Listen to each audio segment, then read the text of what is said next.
শরীয়তের আইনে কাদিয়ানীদের একমাত্র শাস্তি মৃত্যুদণ্ড। কুখ্যাত কাফের কাদিয়ানীদেরকে রাষ্ট্রীয়ভাবে অমুসলিম ঘোষণার দাবি আদায় করবে, হোক বিএনপি হোক জামাত, যেই ঘোষণা দিবে তাকেই নির্বাচিত করে বাংলাদেশের ক্ষমতায় পাঠানো হবে। মুসলমানদের মৌলিক দাবি আদায় না করা হয় যেই সংবিধানে, সেই সংবিধানও মানি না, সনদও মানি না। এক্ষুনি আপনাদের সামনে গুরুত্বপূর্ণ বক্তব্য পেশ করবেন তাহরিকে খতমে নবুয়ত আন্দোলন বাংলাদেশের আমির ডক্টর এনায়েতুল্লাহ আব্বাসী।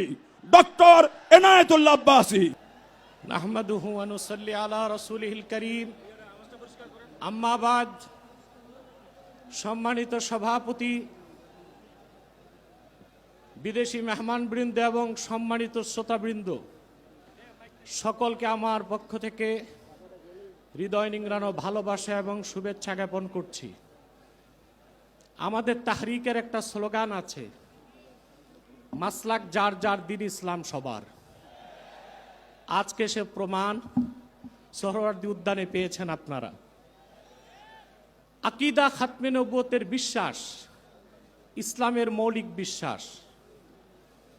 কেউ যদি বিশ্বাস করে আল্লাহকে বিশ্বাস করি কিন্তু তিনি এক, এটা যে বিশ্বাস করবে না সে কাফের। মুহাম্মদ সাল্লাল্লাহু আলাইহি সাল্লাম আল্লাহর শেষ নবী, এ কথা যে বিশ্বাস করবে না সে কাফের। তাকে যে কাফের বলবে না সেও কাফের। আল্লাহ তাআলা তার হাবিব মুহাম্মদ সাল্লাল্লাহু আলাইহি সাল্লামকে ১৫০০ বছর আগে প্রেরণ করে নবুয়ত রেসালতের দরজা চিরতরে বন্ধ করে দিয়েছেন।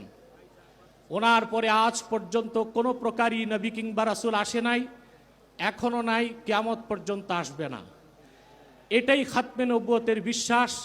এই বিশ্বাস ছাড়া কেউ মুসলমান হতে পারে না। আমাদের দেশে যারা প্রচলিত রাজনীতি করে তারা সেকুলার রাজনীতির দোহাই দিয়ে কাদিয়ানীদেরকে অমুসলিম ঘোষণা করতে চায় না। তাদের কাছে আমার প্রশ্ন, সেকুলার রাষ্ট্র আর গণতান্ত্রিক রাষ্ট্রের শুধু কাজ অমুসলিমদের স্বার্থ রক্ষা করা, আর দেশের প্রকৃত মালিক যে মুসলমান, যাদের ট্যাক্স আর ভ্যাটের টাকায় সরকারের মন্ত্রীদের গাড়ির পেট্রোল জ্বলে, সে মুসলমানদের মৌলিক দাবি আদায় না করা হয় যেই সংবিধানে, সেই সংবিধানও মানি না, সনদও মানি না। প্রিয় বন্ধুগণ, খাতমে নবুয়তের জিহাদ সবচেয়ে বড় জিহাদ। খাতমে নবুয়তের আন্দোলন সবচেয়ে বড় আন্দোলন। আপনারা আগেও শুনেছেন, রাসূলুল্লাহ সাল্লাল্লাহু আলাইহি সাল্লামের জামানায় 10 বছরের যুদ্ধে ইসলামের পক্ষে এবং বিপক্ষে মোট মানুষ নিহত হয়েছিল 1018 জন। আর সিদ্দিক আকবরের জামানায় মুসাইলামাতুল কাজ্জাবের বিরুদ্ধে যে অভিযান হয়েছিল, সেই যুদ্ধে 1000-এর উপর সাহাবী শাহাদাত বরণ করেছিলেন। যুগে যুগে মিথ্যা নবুয়তের দাবিদাররা যখনই এসেছে, উম্মতের মুসলমান তরবারি দিয়ে ফায়সালা করেছে। ইসলাম পরিপূর্ণ হওয়ার হাজার হাজার বছর পরে ইংরেজ আমলে এক শয়তান, ইংরেজদের 5 গোলাম, মির্জা গোলাম শয়তান কাদিয়ানি নবুয়ত দাবি করেছিল।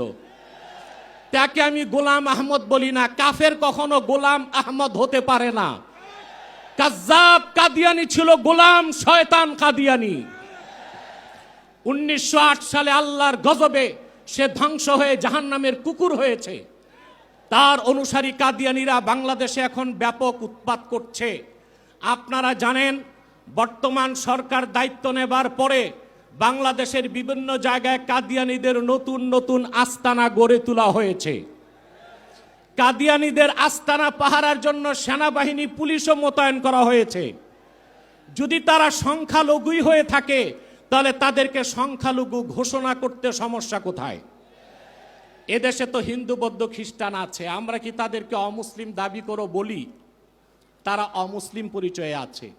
তাদের উপাসনালয়গুলোকে আমরা মসজিদ বলি না, গির্জা বলি, প্যাগোডা বলি, মন্দির বলি। কিন্তু কাদিয়ানীরা ইহুদিদের চেয়ে নিকৃষ্ট কাফের। তারা জিন্দিক।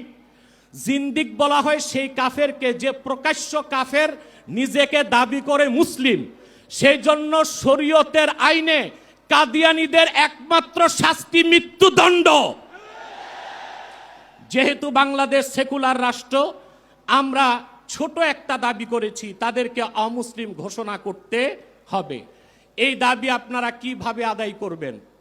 ঐক্যবদ্ধ হয়ে বছরে একটা কর্মসূচি দিলেই হবে না। আমি মনে করি এই ময়দান থেকে কর্মসূচি হওয়া উচিত। কুখ্যাত কাফের কাদিয়ানীদেরকে রাষ্ট্রীয়ভাবে অমুসলিম ঘোষণার দাবি আদায় করবে। হোক বিএনপি, হোক জামাত, যেই ঘোষণা দিবে তাকেই নির্বাচিত করে বাংলাদেশের ক্ষমতায় পাঠানো হবে। আপনারা রাজনৈতিক দলের নেতৃবৃন্দ, ইসলামী রাজনীতির দোহাই দিয়ে যারা আন্দোলন করেন, আপনাদের কর্মসূচিতে কেন ঘোষণা দেন না? সংসদে গেলে কাদিয়ানীদের অমুসলিম ঘোষণা করবেন। পশ্চিমারা খেপে যাবে। ভারতের তাবেদারি, যুক্তরাষ্ট্রের তাবেদারি করে কেউ ক্ষমতায় যেতে পারবে না। যদি যায়, ক্ষমতায় টিকতেও পারবে না। এক সাগর রক্তের বিনিময়ে হলেও বাংলাদেশে কাদিয়ানীদেরকে রাষ্ট্রীয়ভাবে অমুসলিম ঘোষণার দাবি আদায় করা হবেই হবে। ওয়াখির দাওয়ানা আনিল হামদুলিল্লাহি রাব্বিল আলামিন।